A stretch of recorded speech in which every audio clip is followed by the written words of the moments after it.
अगर हम बैंक से स्टार्ट करते हैं तो अपने बैंक के ही बोले तो हम ये पहले सोच लेते हैं बैंक ये शब्द आया कहाँ से। बैंक को है ना बेंच, ये इटली से आया हुआ है, इटालियन वर्ड है। तो इटली ये पहले जब बैंकिंग का आप हिस्ट्री देखोगे तो ये कहा जाता है कि वर्ड कहाँ से आया। इटली में बहुत सारे जब व्यापारी आते थे तो उस वो जिस बेंच पे बैठे थे उसको बैंको कहते हैं। अच्छा। इटालियन में। अच्छा। तो ये तो एशियन टाइम से बैंक्स थे हमारे पास, लेकिन वो बैंक्स की जो संरचना थी और जो नए मॉडर्न बैंक्स है इसमें काफ़ी डिफरेंस है। हेलो फ्रेंड्स, हम आवाज़ इंडिया के माध्यम से उन सारे सेगमेंट को छूते हैं जो डेली रूटीन में किसी भी सिटीजन्स ऑफ इंडिया या फिर किसी भी दुनिया के किसी अलग अलग विषयों में वो मुद्दे हमारे जीवन को उत्थान की तरफ लेके जाते हैं। आज हम इस सेगमेंट पे है जिसको बैंकिंग सेक्टर बोला जाता है। आज हमारे साथ खास मेहमान हैं, खास शख्सियत हैं, मिस्टर सोनल घाईवान सर। सर एक सीनियर ब्रांच मैनेजर है और एक बैंकर है, और साथ ही साथ एक सोशल ऑर्गेनाइजेशन से भी जुड़े हैं जो यूनियन बैंक की SC/ST वेलफेयर ऑर्गेनाइजेशन है उससे वो जुड़े हैं। विदर्भ यूनिट में वो जॉइंट सेक्रेटरी हैं। सर देश के तमाम बिंदुओं पर भी नज़र रखते हैं और साथ ही साथ बैंकर और सोशल एक तरीके से सोशल प्लेटफॉर्म पे भी काम करते हैं। तो सर आपका स्वागत है आवाज़ इंडिया टीवी में। सर हम देखते हैं कि जिस तरीके से किसी भी नागरिक की कुछ एक बैंक को लेके एक तरीके से डर होता है कि वो बैंक में जाए तो सबसे पहले जैसा बैंक में लोन का सेगमेंट है, फिर अकाउंट होल्डर एक सेगमेंट है। तो जो एक तरीके से हम देखते हैं कि बैंक में जाने से काफ़ी लोग डरते भी हैं, जिसको फोबिया बोला जाता है। तो एक जो फ्रेंडली एटमॉस्फेयर है एक बैंकर का और एक अकाउंट होल्डर का, उसको किस तरीके से देखते हैं आप? देखिए, बैंकर और अकाउंट होल्डर ये अगर आप हमारी परिभाषा बोलेंगे तो ये दोस्त हुए कि हम एक दूसरे के लिए पूरक है। अगर अकाउंट होल्डर है ना, जो कस्टमर अगर नहीं होगा तो बैंक नहीं चलेगा। तो जब और बैंक नहीं होगा तो कस्टमर की जो आवश्यकता है वो पूरी नहीं होगी। तो हम ये कहते हैं कि जो बैंक है ये आज के डेट में लोगों का सबसे अच्छा दोस्त है। आपकी हर एक आवश्यकता के लिए बैंक्स ही है जो आपको हर मोड़ पे, आज की जो हम प्रणाली चल रही है, डिजिटाइजेशन हो रहा है, हर मोड़ पे बैंक ही सबसे बड़ा सहायता करता है। सर उसको और सरल भाषा में और थोड़ा सा डीपली समझने की कोशिश करें तो किस तरीके से क्लियरिफाई करेंगे कि और सिंप्लीफाई करेंगे उसको? देखिए, अगर हम बैंक के बारे में संदर्भ में बात करें तो आज आपके जीवन में आप सुबह उठ जाइए, उठ के रात को सोने तक आपको हर मोड़ पे बैंक की आवश्यकता होती है। आप पैसे का विनिमय करते हैं, आप पैसे खर्च करते हैं, तो आप QR कोड आ चुके हैं, मोबाइल बैंकिंग आ चुका है, तो आप 5 रुपये भी जेब में नहीं रखते। आप जाते हैं, आप स्कैन करेंगे, पेमेंट कर देंगे। आपको पेमेंट आना है, आपको मोबाइल पे मैसेज आ जाएगा। हमारी जो आवश्यकता है हर चीज़ में, वो पैसे की जो भी आवश्यकता है वो सारे बैंक देता है। और बहुत लोगों के जो सपने हैं वो किस तरीके से पूरे करते हैं। देखिए, लोगों के सपने आज के डेट में है कि हर आदमी का एक अलग गोल होता है लाइफ में, और हम कहते हैं कि वो जो गोल है अगर आपको वो अचीव करना है तो उसे हम उस सपने को पूरे करने के लिए कुछ स्टेप अपनाएं। अगर आप वो स्टेप अपनाएं तो आपके गोल अचीव हो जाएंगे। तो हमने सपने को इंग्लिश में डिस्क्राइब किया है ड्रीम। अच्छा, ड्रीम्स। तो ड्रीम्स को अगर हम एनालाइज करते हैं वर्ड बाय वर्ड तो हमने उसमें एक स्टेप निकाले, ड्रीम का फुल फॉर्म निकला। ड्रीम में डी जो होता है वो होता है आपका डिसाइड, यानी निश्चय करें कि आप क्या करना चाहते हैं। दूसरा होता है रिसर्च, आप क्या करना चाहते हैं, कैसे करेंगे। तीसरा होता है एस्टिमेट, यानी आप अनुमान लगाए कि आपको ये सारा चीज़ें आपका ड्रीम कंप्लीट करने में क्या क्या लगेगा। एंड चौथा होता है अप्लाई एंड अप्रोच। आपको अगर कोई भी आपने सपना देखा तो जब तक आप उसको अप्लाई नहीं करेंगे, इफेक्ट नहीं करेंगे, तो आपकी चीज़ें नहीं कंप्लीट होगी। फिर होता है मैनेज। एक बार आपने चीज़ें अचीव कर ली तो सिर्फ अचीव करके नहीं होता है, आप एक स्टेप पे पहुंच गए तो आपको उसको मेंटेन करके रखना है। तो उसको रख रखाव यानी मेंटेन कर देता है। अगर आप मुझे एक देते तो एक एग्जांपल से हम ये कर सकते हैं कि किसी भी व्यक्ति का हम एक एग्जांपल लेते हैं जो जिसको बैंक से लोन की आवश्यकता हो या बैंक से किसी भी कर्ज की काफी सवाल लेके आया है, समझ हाँ, लीजिए। काफी सवाल लेके आया। हाँ, जो उसकी साइकोलॉजी उस हिसाब से। हाँ, तो अभी होता कैसा है कि हम किसी एक ग्रेजुएट व्यक्ति का एक एग्जांपल ले लेते हैं कि जो अभी भी ग्रेजुएट होके निकला है और इंजीनियर है, एक बेसिक हम उसका बैकग्राउंड पकड़ के चलते हैं। वो बैंक के पास आया और बैंक के पास जब आता है और उसने बोला कि सर मैं अभी ग्रेजुएट हुआ हूँ, मैंने अपना इंटर्नशिप ख़त्म कर लिया है, अभी मुझे लोन की आवश्यकता है। ऐसे वक्त बैंक मैनेजर उससे कुछ सवाल पूछता है कि आपका अकाउंट किस बैंक में है, आपको इसके पहले क्या एक्सपीरियंस है, आप किस फील्ड से है, आपको पता है कि ये वाला काम करते करते कितने पैसे लगेंगे। यानी कॉमन सवाल है। कॉमन सवाल, ये हाँ सारे सवाल पूछे हाँ, जाते हाँ हैं, जी। कॉमन सवाल है, कितने पैसे लगेंगे और इसमें आप कितना इन्वेस्ट करेंगे, आपको हमसे क्या अपेक्षा है कि हम कितना पैसा आपको दें, फिर ये पैसा आप किस किस चीज़ों में यूज़ करेंगे और ये पैसा यूज़ करने के बाद आपको इससे प्रॉफिट कब कितना आएगा, प्रॉफिट आने के बाद अब बैंक को कितना ईएमआई, ये सारे जनरलाइज सवाल है और ये हर तरह के लोन में पूछे हाँ जाएंगे। जी, हाँ जी। ये ऐसा नहीं कि कोई स्पेसिफिक। तो हम अभी इस इंजीनियर स्टूडेंट का एक ले लेते हैं कि ये सिविल इंजीनियर है जो अभी अभी ग्रेजुएट हुआ है, किसी के पास इंटर्नशिप की है और वो हमारे पास आता है, तो हमने ये बेसिक सवाल पूछ लिए। लेकिन ये बेसिक सवाल पे अगर वो किसी 2-4 सवाल का उत्तर नहीं दे पाता है तो समझिए उसका लोन नहीं हुआ। हाँ जी। क्या होता है कि बैंक यही देखता है कि हमने अगर पैसे दिए हैं तो वो हमें वापस भी आने हैं, सही है, क्योंकि यानी एक तरीके से एक वो बिजनेस ओरिएंटेड थिंकिंग है। Yes yes. और उसमें जो लोन लेने वाला है उसके फायदे भी हैं। हम देखते हैं कि जिस तरीके से सर बता रहे हैं कि काफ़ी चीज़ों में क्लिष्टता होती है, सर सरलता से एक तरीके से जो उपभोक्ता है, जो अकाउंट होल्डर है, उनकी जो मिथ्स है उनके ऊपर रोशनी डाल रहे हैं। यानी सर का कहना है कि गोल सेट कीजिए, हाँ, गोल अचीव होगा नहीं होगा ये बात की बात है। सर हम थोड़ा सा और देखते हैं कि काफ़ी एक तरीके से डॉक्यूमेंट्स का वेरिफिकेशन है, हाँ। एक टेक्निकली प्रोसेस है, या फिर सिबिल का इशू है। उसी के आगे हम देखते हैं कि अलग अलग लोगों को ये भी नहीं पता कि मैं किस सेगमेंट का लोन लूँ, और यानी जिसको नीड एनालिसिस बोलेंगे। यानी एक काउंसलिंग का भी हम देखते हैं कि हमारे देश में एक तरीके से जैसा काफ़ी बार ऐसे भी लगता है कि एक तरीके से बैंक जो बैंकर है और जो अकाउंट होल्डर है उनमें एक तरीके से कोऑर्डिनेशन नहीं हो पाते हैं। तो इस पे थोड़ा सा और क्या सरलता से आप बता पाएंगे? देखिए होता क्या है ना कि हमें जब नीड होती है, जब कस्टमर हमारे पास आता है, वो कभी प्लान करके नहीं आता, वो बहुत हड़बड़ी में आता है कि सर मुझे पैसे चाहिए, मेरा ये लोन बचा है, मुझे ये चाहिए। लेकिन वो ये नहीं समझता है कि आपको कुछ भी लेने के पहले आपको पहले सोच विचार करना है वो क्या चाहिए। अभी जैसे कि देखिए लोन्स के भी बहुत सेगमेंट होते हैं, नीड बेस होता है लोन। जैसे कि आप समझ लीजिए पर्सनल लोन। पर्सनल लोन आपकी जो अगर पर्सनल नीड है वो कंप्लीट करनी है तो आप पर्सनल लोन लेंगे। बिजनेस लोन, अगर आपको कोई बिजनेस सेटअप करना है, जैसे कि हमने इंजीनियर का उदाहरण लिया था, सिविल इंजीनियर का, उसको अगर कंस्ट्रक्शन में जाना है और वो बोलेगा कि सर मुझे पर्सनल लोन चाहिए, पर्सनल लोन के ऊपर रेट ऑफ इंटरेस्ट 13 से 17% लगता है, वेयर एज बिजनेस लोन पे आपको मैक्सिमम जो आएगा 13% तक आएगा, 9 से 13% तक। तो आपकी नीड और कंजम्पशन के ऊपर डिपेंड करता है। तो अगर आपने जहाँ पे आप बिजनेस कर रहे हैं और इंटरेस्ट रेट ज़्यादा पे करोगे तो आपको प्रॉफिट नहीं होगा, आपको रिटर्न ऑन प्रॉफिट नहीं मिलेगा, आप लॉस में चले जाएंगे। वेयर जो पर्सनल नीड होती है वो ऐसा होता है कि आपकी छोटी शॉर्ट टर्म नीड होती है जो आप कंप्लीट कर लेते हैं, तो उसमें आप ज़्यादा पैसा देना भी तो प्रीफर कर लेते हैं। अभी होता है ऐसा है कि पर्पज़ ऑफ लोन जैसे बताया, बिजनेस हो गया, हाउसिंग लोन, अगर घर खरीदना है तो आप हाउसिंग लोन लेंगे, पढ़ाई करना है तो आप एजुकेशन लोन लेंगे, कार लेनी है तो आप व्हीकल लोन लेंगे, बिजनेस डालना है तो आप एमएसएमई लोन लेंगे। और अगर आपको ऐसा है कि भैया मेरे बच्चे की शादी हो रही है और मुझे उसके लिए पैसे चाहिए तो आप पर्सनल लोन लेंगे। पर्सनल नीड के तो नीड बेसिस लोन होते हैं। अब इसमें जो आपने डॉक्यूमेंटेशन का बात पूछा कि देखिए बैंक कभी भी आपको बहुत ऐसे डॉक्यूमेंटेशन नहीं पूछता है कि जिसकी आवश्यकता ना हो। हमें आप वो पैसे वापस कर सकते हैं कि नहीं, ये एनालिसिस करना पड़ता है।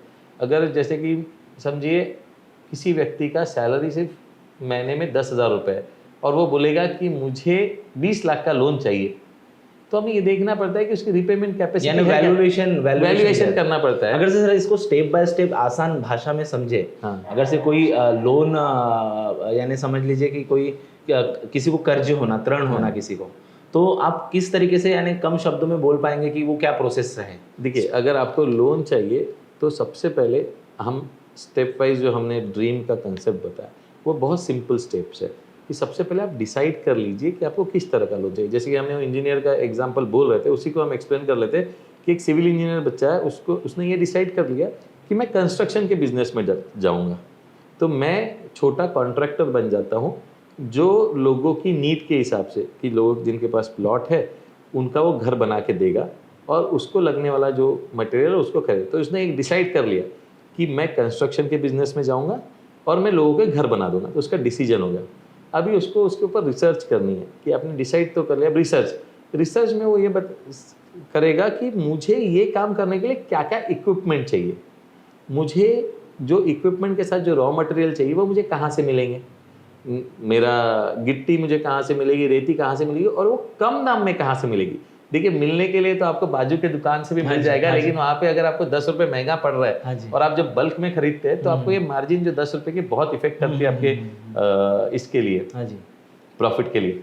गिट्टी कहाँ से खरीदूंगा, रेती ईंट कहाँ से, टाइल्स, प्लम्बिंग आइटम्स। अभी मार्केट में जो है बहुत बार ऐसा होता है ना कि वैल्यू फॉर मनी, आप जिस कंस्ट्रक्शन में जा रहे हैं उसमें वैल्यू फॉर मनी देखी जाती है, क्वालिटी देखी जाती है। आप अगर कोई एक ब्रांडेड कंपनी का प्रोडक्ट लेते हैं वो आपको 100 रुपये में पड़ता है, लेकिन सेम प्रोडक्ट अनब्रांडेड कंपनी का सेम क्वालिटी का लेते हैं तो उसमें आपको 30 से 40% की ये हो जाएगी। अभी उसका कन्विंसिंग पावर है उस इंजीनियर का कि कस्टमर को कन्विंस करे, देखिए आपके पैसे बच रहे हैं, सही है, आप ऐसे। तो ये सारा चीज़ें रिसर्च का पार्ट हो गया। अब ये रिसर्च हो गई कि मुझे ये करना है, मेरे वेंडर्स ये है, यहाँ पे ये लोकेट है, मैं यहाँ से ले लूँगा, मेरे को लेबर यहाँ से आएंगे। इसके बाद क्या, इसके बाद एस्टिमेशन कि मैं इतना सब कुछ कर रहा हूँ, मुझे कुछ इक्विपमेंट्स लेने पड़ेंगे, जैसे कि मोटर करने के लिए जो स्लैब डालते हैं उसके लिए चीज़ें लगती है, वो इक्विपमेंट, बेसिक इक्विपमेंट, मिक्सचर हो गया, फिर ये हो गया, सेफ्टी इक्विपमेंट्स हो गए, उसका कितना खर्च आएगा। आज क्योंकि आप कोई भी बिजनेस करते हैं तो आपको इमीडिएटली उसके पैसे नहीं मिलते, आपको प्रॉफिट नहीं आता है, कम से कम 6 महीने से 1 साल तक आपको वेट करना पड़ता है, पीरियड होता है। तो बहुत बार गलती कहाँ करते हैं एस्टिमेशन में कि लोग सिर्फ आने वाले 1 महीने के बारे में सोचते हैं कि मुझे 1 महीने, यानी इंस्टेंट साइकोलॉजी है, इंस्टेंट रिजल्ट होना, पर एक प्रोसेस है। सर, हम देखते हैं कि देश में जो जिस तरीके से हमारा फाइनेंस मिनिस्ट्री है या फिर जीएसटी एक पूरा का पूरा स्लैब चेंज करता है, रूल चेंज करता है, या फिर टैक्सेशन एक प्रोसेस है, काफी बार सीए लोगों को भी नियम नहीं समझ में आते हैं, तो एक बैंकर्स और ये सारी चीजें बैंकिंग सेक्टर में जुड़ती हैं, तो एक बैंक और गवर्नमेंट की पॉलिसी का कोऑर्डिनेशन करने के लिए कभी कभी जो अकाउंट होल्डर है वो उनको काफी दिक्कतें हो जाती हैं, तो इसको थोड़ा सा सरलता से कैसे समझेंगे? देखिए कैसा है, बीइंग अ बैंकर हम तो पैसे का लेन देन करते हैं, एकदम कनेक्टेड है, मिनिस्ट्री ऑफ फाइनेंस के अंदर आते हैं हर चीज़, तो हमें हर चीज़ का प्रॉपर अपडेट जो भी हो रहा है वो रखते हैं हम लोग। लेकिन आप एक समझिए, जब कोई भी रूल चेंज होता है ना, ये ज़्यादा कठिन नहीं होते, ये बहुत ईजी होते। आज के टाइम में ऐसा है, जो भी कस्टमर है या बिजनेसमैन है वो उसको तवज्जो नहीं देता है। आपको देखिए, आज प्यास लगी है, पता है आपको कुछ दिनों के बाद पानी की ज़रूरत होगी, हाँ जी, तो आप अभी से कुआं खोदना स्टार्ट करेंगे, लेकिन जिस वक्त आपको पानी चाहिए उसी वक्त अगर कुआं खोदना स्टार्ट करेंगे तो ना ही आपकी प्यास बुझेंगी ना ही पानी मिलेगा। हाँ तो कोई भी चीज़ जो होती है वो स्लो एंड स्टेडी होती है, आपको जैसे जैसे चेंजेस आ रहे हैं उसके बाद अडेप्ट होना पड़ेगा। देखिए यानी अपडेट होना पड़ेगा और तालमेल बिठाना पड़ेगा, क्योंकि जब दूसरा कोई रास्ता नहीं है। हाँ। क्योंकि क्या है, या तो आप अपडेट होंगे, आप अडेप्ट होंगे, या फिर आप लुप्त हो जाएंगे डायनासोर के जैसे। ठीक है, अगर उन्होंने क्या बात है, आपको इवॉल्व होते रहना है, जो भी आपके धंधे से आपको, यानी जिस तरीके से इवोल्यूशन हुआ, यस, उसी तरीके से ये पूरी फाइनेंस मिनिस्ट्री या फिर ये जो टेक्निकल चीजें हैं, दर्शकों को मैं एक बात बताऊंगा कि बैंकिंग सेक्टर ये थोड़ा सा विषय है, ये इकोनॉमिक्स का विषय है, ये फाइनेंस का विषय है, तो यहाँ की जो शब्द रचना है उस तरीके से होगी। आपको नॉलेज हर जगह से लेना है और अपडेट होना है। सर, हम थोड़ा सा चर्चा के हमारे शिखर पे हैं, यानी जो हम मंथन कर रहे हैं कि जो लोगों के मन में डाउट्स है वो क्लियर हो जाए, और हम लोगों से अपील भी करेंगे कि कुछ कमेंट्स आप जरूर डालें, तो हम नेक्स्ट इसमें सोनल सर से उनके जवाब को कोशिश करेंगे ढूंढने की। हम देखते हैं कि सर, जिस तरीके से आप एक सामाजिक यानी एक सोशल कार्य में भी एक रुचि रखते हैं, आप एक ऑर्गेनाइजेशन से जुड़े, एसोसिएशन से जुड़े हैं, आपके बैंक से लोग उस संगठन को रन करते हैं, SC ST वेलफेयर एसोसिएशन के सेगमेंट में आप काम करते हैं, तो इसकी थीम क्या है किस किस सेगमेंट में ये काम करती है? क्या ये काउंसलिंग भी करती है जिस लोन के बारे में आप बात कर रहे हैं? हाँ बिल्कुल, देखिए क्या है, हम जिस संगठन से जुड़े तो ये पे बैक टू सोसाइटी का है। जैसे हमें आज सोसाइटी से जो मिला है, हम आज जो भी है इस सोसाइटी की वजह से है, ठीक है, हमें समाज से जो मिला है और हम चाहते हैं कि हमें पे बैक करें। पे बैक कैसे कर सकते हैं? हम जिस फील्ड में हैं हम उसी फील्ड के बारे में लोगों को नॉलेज देते हैं। हम काउंसलिंग सेशन ले लेते हैं, कभी कभी हम ऐसा कर लेते हैं कि अगर किसी को इन्फॉर्मेशन चाहिए तो हम गाइड करते हैं कि आप कैसे जाए, आप अप्रोच कैसे करें। देखिए मैक्सिमम चीज़ें जो होती है ना, किसी को भी, हम एक बहुत समझदार प्राणी हैं, ठीक है, हमें अगर सिचुएशन को एक छोटा सा लिंक मिल जाए कि हमें कैसे आगे बढ़ना है, आगे आदमी बढ़ जाए, वो उसको कुछ करने की ज़रूरत नहीं। आप अगर किसी को बता दो कि यहाँ पानी है तो आपको उसको जाके पानी ला के नहीं देना पड़ेगा, उसको पता है वहाँ है, वहाँ से कैसे निकालना ये वो ट्राई करेगा।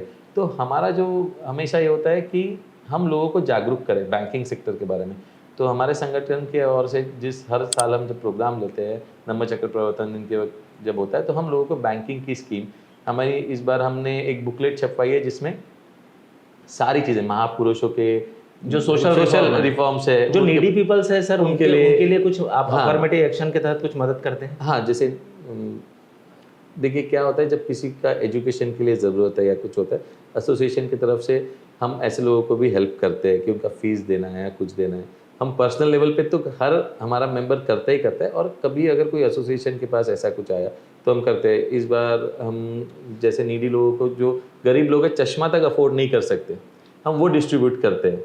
हम फूड एंड जो बेसिक ये है वो जब हमें मौका मिलता है तब तो हम देते ही रहते हैं।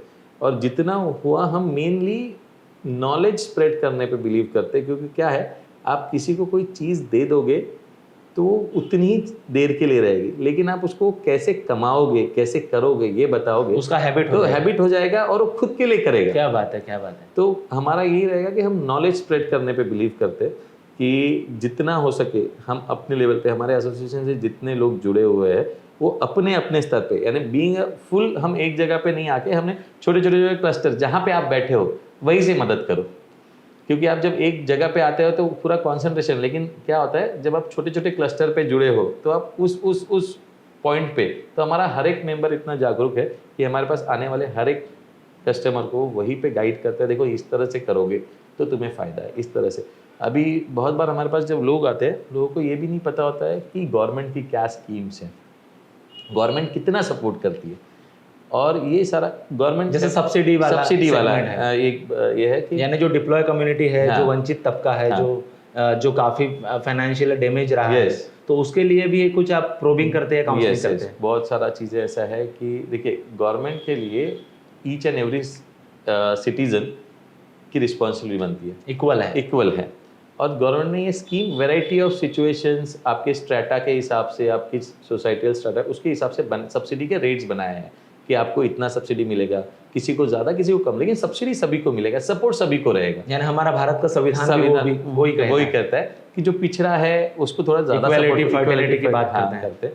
तो ऐसे कुछ चीज़ें आती है, जैसे कि कोई आ गया और बोला कि मुझे सर इस तरह का चाहिए मुझे, जैसे कि हम उस सिविल इंजीनियर की बात करते हैं, हम उसी को बेस बना के सारी चीज़ें डिस्कस करेंगे। तो अगर वो बंदा आया और उसको चाहिए तो एंड में हम उसको ये भी सजेस्ट करेंगे कि ये सर्विस सेक्टर हुआ। देखिए दो सेक्टर्स होते हैं, एक सर्विस एंड एक मैन्युफैक्चरिंग। सर्विस में आप लोगों को एक सर्विस देते हो, उनका कोई काम करके देते हो। मैन्युफैक्चरिंग में आप एक प्रोडक्ट बनाते हो। तो कंस्ट्रक्शन लाइन ये सर्विस हो गया, मेडिकल लाइन ये सर्विस हो गया, देन आपका होटल लाइन सर्विस हो गया, सर्विस इंडस्ट्री हो गई, सर्विस इंडस्ट्री। मैन्युफैक्चरिंग में आप कोई प्रोडक्ट बना रहे हो, ठीक है, आप फूड मैन्युफैक्चरिंग हो गया, जो आपका ये आ गया वो आ गया, देन कोई मशीन इक्विपमेंट्स, ये सारे मैन्युफैक्चरिंग यूनिट जो बहुत ज़रूरी है। तो डिपेंड करता है कि आप किस सेक्टर में हो, उस सेक्टर के हिसाब से आपकी सब्सिडी और आपका लोन का कैटेगराइजेशन होता है। तो अभी CMEGP और PMEG, CMEG chief minister employment guarantee scheme है महाराष्ट्र में, एंड PMEGP ये ऑल ओवर इंडिया चलती है, प्रधानमंत्री एम्प्लॉयमेंट गारंटी स्कीम। सो ये दोनों ऐसी स्कीम है जो आपको नियरेस्ट DIC से आप विजिट करेंगे तो आपको उसका सैंक्शन मिल जाएगा। बहुत ही सिंपल प्रोसेस है, आपको जाके सिर्फ वहाँ पे पता करना है, जो हमने ड्रीम बताया है वहाँ पे आप कर लेंगे, आप डिसाइड कर लेंगे मुझे ये करना है, तो वो आपको आराम जल्दी से डिसबर्समेंट हो जाएगा। डिसबर्समेंट हो जाएगा। जैसे कैसे हम वहां तक रिसर्च तक पहुंचे थे, एस्टिमेट हो गया। हाँ जी। अब एस्टिमेट हो गया भैया, बंदे ने बता लिया कि मेरे को इतना पैसा लगना है। अच्छा। Now he is clyster clear कि मेरे को ये बिजनेस करने के लिए 10 लाख रुपए लगते हैं। उसने बैंक में अप्लाई किया कि देखिए मैं ये करना चाहता हूँ, ये मेरे वेंडर है और मुझे 10 लाख रुपए की ज़रूरत है। तब बैंक, ऐसे वक्त हम बैंक के एम्प्लॉयज़ जो होते हैं वो गाइड करते हैं कि देखिए ये वाला सर्विस सेक्टर में आ रहा है, तो अगर आप इंटरेस्टेड है, आपको सब्सिडी की ज़रूरत है, तो हम तो रेडी है आपको लोन देने के लिए, आप एक बार DIC से कंसल्ट कीजिए। यानी इसीलिए आप बोल रहे हैं कि बैंक एक दोस्त होता है। है। आप बैंकिंग सेक्टर में बैंकर होने के नाते देश की सेवा कर रहे हैं, नेशनल बिल्डिंग की इस प्रोसेस में आप अपना योगदान दे रहे हैं। यस। तो पर हम देखते हैं कि एक तरीके से हम लोग हेवन टैक्स का भी न्यूज़ सुनते हैं, हम लोग ब्लैक मनी का भी न्यूज़ सुनते हैं। यानी एक हमारे देश के लिए काफ़ी थ्रेट है ये। हम फाइनेंशियल क्राइसिस की भी बात देखते हैं कि काफ़ी NPA हो जाते हैं, काफ़ी उद्योगपति देश से निकल जाते हैं बाहर। तो इस थ्रेट को आप किस तरीके से देखते हैं भारत के भविष्य को लेके, कि हम एक महाशक्ति की तरफ भी बढ़ रहे हैं और साथ ही साथ हमारे को एक तरीके से इंटरनल डैमेज भी मिलता है कभी कभी। काफ़ी इंस्टीट्यूशन इन्वॉल्व हो जाती है। पनामा टैक्स की बात आती है, हेवन टैक्स की बात आती है कि जिन देशों में टैक्सेस कम है वहाँ लोग मनी अपना ब्लॉक कर देते। तो ये इसको आप किस तरीके से देखते हैं, क्योंकि भारत के आप नागरिक हैं, हाँ। एक रिस्पॉन्सिबल पर्सन है और देश की निरंतर सेवा कर रहे हैं आप, तो किस तरीके से देखते हैं आप? देखिए, मेरा ये सोचना है कि हर एक व्यक्ति की अपनी एक निष्ठा होती है, अपना एक स्वाभिमान होता है। हाँ जी। और अपनी एक रीजनिंग या रिस्पॉन्सिबिलिटी होती है इस देश के प्रति। ये आपने बोला टैक्स हेवन है, कितने लोग जाते होंगे? हमारी जनसंख्या के 1%, 2%, 3%, बाकी के बचे हुए हैं। देखिए आज का डेट में मुझे पता है ये गलत है, तो वो मेरी रिस्पॉन्सिबिलिटी है कि मैं वो गलत ना करूँ। ठीक है, मुझे टैक्स क्यों बचाना है?